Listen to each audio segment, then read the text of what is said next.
스스로를 관세 왕이라고 지칭한 도널드 트럼프 미국 대통령. I'm the tariff king, and the tariff king has done a great job. 미국의 그린란드 병합에 반대하는 나라에 관세를 매기겠다고 언급한 지 하루 만에 유럽 8개국을 지목했습니다. 그린란드의 군 파병 의사를 밝힌 덴마크, 프랑스, 독일 등으로 모두 미국과 정치군사 동맹을 맺은 북대서양 조약기구 나토 회원국입니다. 당장 다음 달부터 10%, 6월부턴 25%를 부과하고 그린란드 병합이 완료될 때까지 관세를 유지하겠다고 덧붙였습니다. 미국은 무역협정을 통해 영국과 유럽연합에 각각 10%, 15% 관세를 부과하고 있는데 새 관세는 여기에 추가되는 걸로 추정됩니다. 명분은 안보입니다. 트럼프 대통령은 미국이 나서지 않으면 중국과 러시아가 그린란드를 차지할 수 있는 데다 미국의 차세대 미사일 방어망인 골든돔에 그린란드가 필수적이란 논리를 내세웠습니다. 덴마크를 찾은 미국 초당파 의원들은 반대 목소리를 냈습니다. The people of Denmark are very anxious, are quite concerned, and the people of Greenland even more so, and that this current tone and tempo of statements about acquisition is not constructive. 미국 대법원이 관세 정책의 위법성을 판단 중인 상황에서 추가 관세 조치가 부적절하다는 평가도 나옵니다. JTBC 공다소입니다. 그린란드는 매각 대상이 아니다. 현지 시간 17일 그린란드 수도 누크에 수천 명이 모여 미국의 그린란드 병합 반대 집회를 열었습니다. We are not interested in being Americans. We are here for show Mr. Trump and we will have Greenland to the Greenlandic and not for the United States. 유럽 국가 정상들도 추가 관세 조치에 즉각 반발했습니다.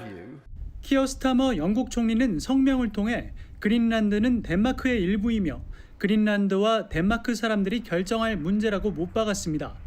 또 북대서양 조약기구 나토 동맹국에 대한 관세 부과는 완전히 잘못한 것이라 비판했습니다.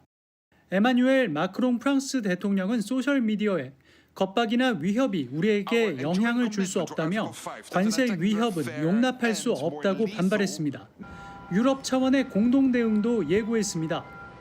Por ahora estoy coordinando una respuesta de conjunto de los Estados miembros de la Unión Europea sobre ese tema. 관세를 무기로 전통적인 동맹국까지 정조준하는 미국의 강경 모드가 냉전 시대부터 이어진 나토 체제를 흔들고 있다는 우려를 낳고 있습니다. JTBC 정원석입니다. 스콧 베센트 미국 재무장관은 무슨 수를 써서라도 그린란드를 차지하겠다는 트럼프 대통령의 의지를 엄호했습니다. 베센트 장관은 방송 인터뷰에서 그린란드가 미국 국가 안보에 꼭 필요하다는 점을 강조했습니다. For over a century, American presidents have wanted to acquire Greenland, and what we can see is that Greenland is the essential to the U.S. national security. We're building the Golden Dome, the missile system. 이 발언은 트럼프 대통령이 전날 그린란드 병합에 반대하며 합동 군사훈련에 참여한 덴마크 등 나토 회원국 8개 국가에 관세를 부과하겠다고 경고한 뒤 하루 만에 나온 것입니다. 이에 해당 유럽 국가들은 즉각 공동 성명을 내고 동맹에 대한 협박이라며 강하게 반발했습니다. 유럽 연합에서는 무역의 바주카포라 불리는 통상 위협 대응 조치를 발동해야 한다는 목소리도 커지고 있습니다. 그럼에도 베센트 장관은 거듭 유럽을 강하게 압박했습니다. The European leaders will come around and they will understand that they need to be under the U.S. security umbrella. 하지만 미국 내에서도 우려의 목소리가 나왔습니다. I do think that the current posture, which I hope will change and abate, does threaten to fracture that strong relationship, not just with Denmark, but with all of our NATO allies.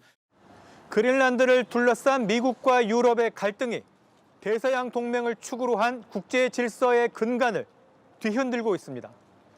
워싱턴에서 JTBC 김형구입니다.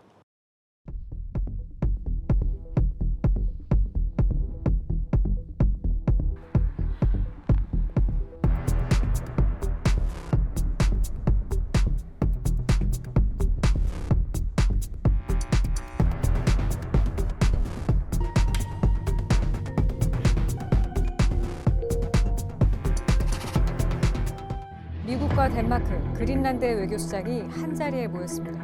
트럼프 미국 대통령이 여러 차례 그린란드에 대한 야욕을 드러낸 결과죠.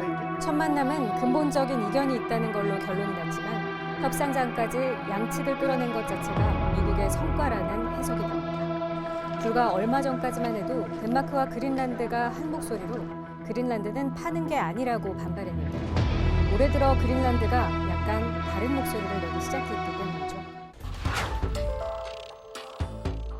미국은 덴마크와 그린란드의 약한 유대감을 파고들었습니다.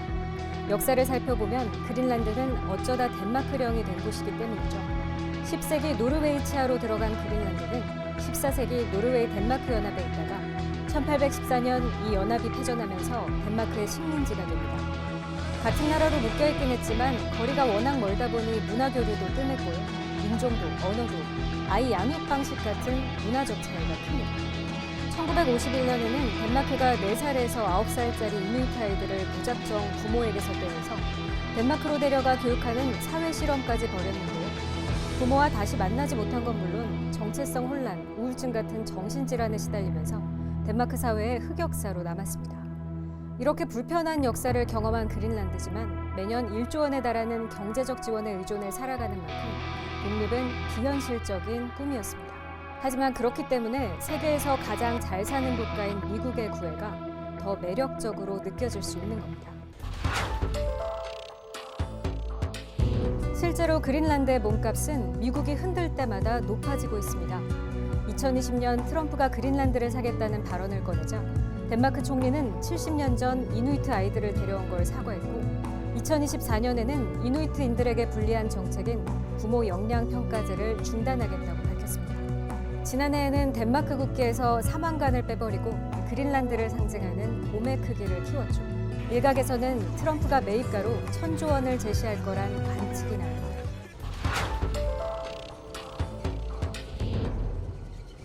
미국도 이렇게 과격한 구애를 하는 이유가 있습니다. 2024년 미 국무부가 내놓은 보고서인데요. 표지 자체가 북극점에서 북반구를 내려다본 모습입니다. 그리고 첫 페이지엔 북극해에 설치된 각국의 군사기지 위치가 표시되어 있습니다. 러시아가 미국으로 단거리 미사일을 쏘면 바로 북극을 지나게 되는데 그린란드에 기지를 세워야만 미사일을 곧바로 감지하고 궤적까지 정확하게 추적할 수 있다는 겁니다. 또 부동항이 거의 없는 러시아가 잠수함을 보낼 때에도 가장 빨리 감지할 수 있는 게 북극해입니다. 그래서 입버릇처럼 중국과 러시아를 견제하기 위해서는 미국이 북극을 확보해야 한다고 주장하는 겁니다. Right now, Greenland is covered with Russian and Chinese ships all over the place. We need Greenland from the standpoint of national security. And Denmark is not going to be able to do it, I can tell you. You know what Denmark did recently to boost up security in Greenland? They added one more dog sled. It's true. 또 그린란드엔 손대지 않은 자원이 가득합니다. 동그린란드 분지에만 석유와 가스가 300억 배럴 매장돼 있는 걸로 추정되는데요. 세계 1위인 베네수엘라 매장량과 비슷합니다. 베네수엘라와 그린란드를 양손에 쥐면 명실상부 세계 1위의 석유 강국이 될 수 있는 거죠. 중국이 장악하고 있어 골치를 썩이는 히토류도 세계 매장량의 3분의 1에 달한다는 보고서도 나왔습니다. 다만 지질이 복잡하고 추출이 쉽지 않아 경제성이 없다는 관측도 나옵니다. 그 외에도 북극 항로를 확보하면 기존 경로보다 물류 비용을 절반으로 줄일 수 있고 북극을 지나는 해저 케이블 사업도 누릴 수 있습니다. 과거에는 미국이 러시아에서 알래스카를 산 선례가 있는데요. 현재 국제법상에선 불가능합니다. 국제인권규약이 모든 민족은 자결권을 가진다고 약속하고 있기 때문이죠. 주민의 동의 없이 영토를 매각하면 이 자결권을 침해한다는 겁니다. 하지만 미국은 문제가 없다고 봅니다. 주민들이 동의하면 된다는 거죠. 특히 그린란드는 2009년 확장자치법을 통해 독립권을 법적으로 보장받았는데요. 제21조는 독립 여부는 그린란드 주민이 결정한다며 그린란드의 국민투표와 양측 의회의 승인을 규정하고 있습니다. 결국 덴마크와의 느슨한 공존을 이어갈지 미국과 새로운 관계를 모색할지는 그린란드의 선택에 달려있다는 분석이 나옵니다. JTBC 백민경입니다.